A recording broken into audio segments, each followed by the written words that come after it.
भगवान कृष्ण को बांके बिहारी नाम स्वामी हरिदास जी ने दिया था।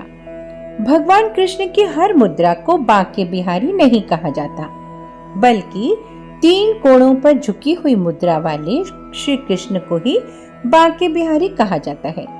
3 कोण यानी होठों पर बांसुरी लगाए, कदम के पेड़ से कमर टिकाए और एक पैर को दूसरे पैर में फंसाई हुई मुद्रा में श्री कृष्ण को बांके बिहारी कहा जाता है। इन 3 कोणों से झुकाव के कारण उन्हें त्रिभंगी भी कहा जाता है। बन ठन के रहने वाले को कहा जाता है बांके। बांका मतलब सजीला, बांका मतलब टेढ़ा और बिहारी का अर्थ है युवक। त्रिभंगी मुद्रा में श्री कृष्ण खड़े होते हैं, टेढ़ा ही मोर पंख लगाते हैं, हाथ में लाठी भी टेढ़ी ही पकड़ते हैं और नटखट है तभी तो सीधा नहीं चलते और राधा रानी के पीछे भी टेढ़े टेढ़े ही चलते हैं, इसलिए बांके बिहारी कहलाते हैं।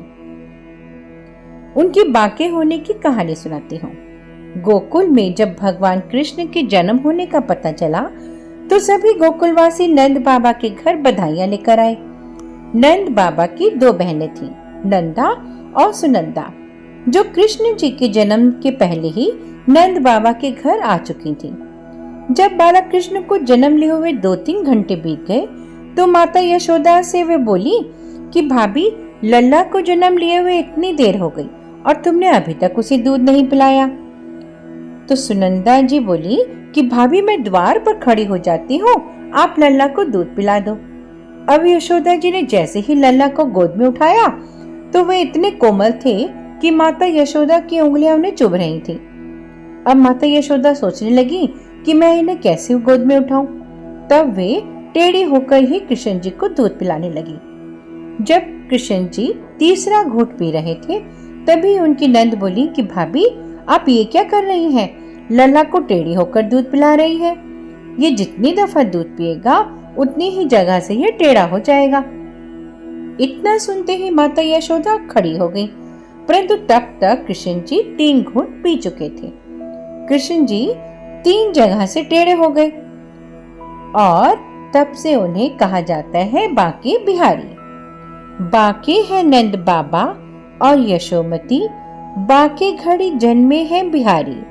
बांके कन्हैया के बांके हैं भ्रात, लड़ाके बड़े हलुषधारी। बांके मिली दुल्हन जग नंदिनी और बांके गोपाल के बांके पुजारी। भक्तन दर्शन देने के कारण झांके झरोखन से बांके बिहारी।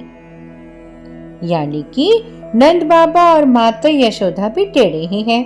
लल्ला का जन्म हो भी गया और उन्हें पता भी नहीं चला। कन्हैया भी टेढ़े हैं, रात के 12 बजे जन्म लिया और उनके बड़े भाई भी टेढ़े ही हैं। जरा जरा सी बात पर गुस्सा होकर हल उठा लेते हैं। और बांके बिहारी की दुल्हन राधा भी टेढ़ी ही है। सारी दुनिया कृष्ण के चरण दबाती है और राधा रानी कृष्ण से चरण दबाती हैं। बांके बिहारी के मंदिर के पुजारी भी टेढ़े ही हैं, तभी तो सबको दर्शन जी भर के नहीं हो पाते। वे बार बार पर्दा लगा देते हैं। है ना बांके बिहारी की निराली बात। बोलो बांके बिहारी लाल की जय।